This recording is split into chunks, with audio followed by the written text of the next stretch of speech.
त्यानंतर दोनशे इतर प्रमाणपत्र वितरित करतील.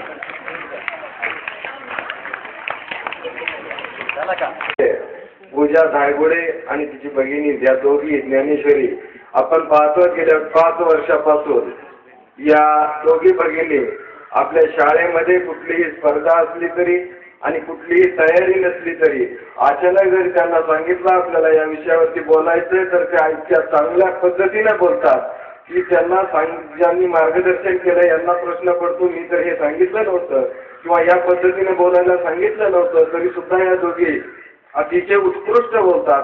नंबर येणं न येणं ह्या गोष्टी फार महत्त्वाच्या नसतात. क्रीडांगण आणि स्पर्धेच्या ठिकाणी दोन ठिकाणं अशी आहेत की जीवनामध्ये पराभव पचवण्याचं शिकवणारे या 2 गोष्टी आहेत.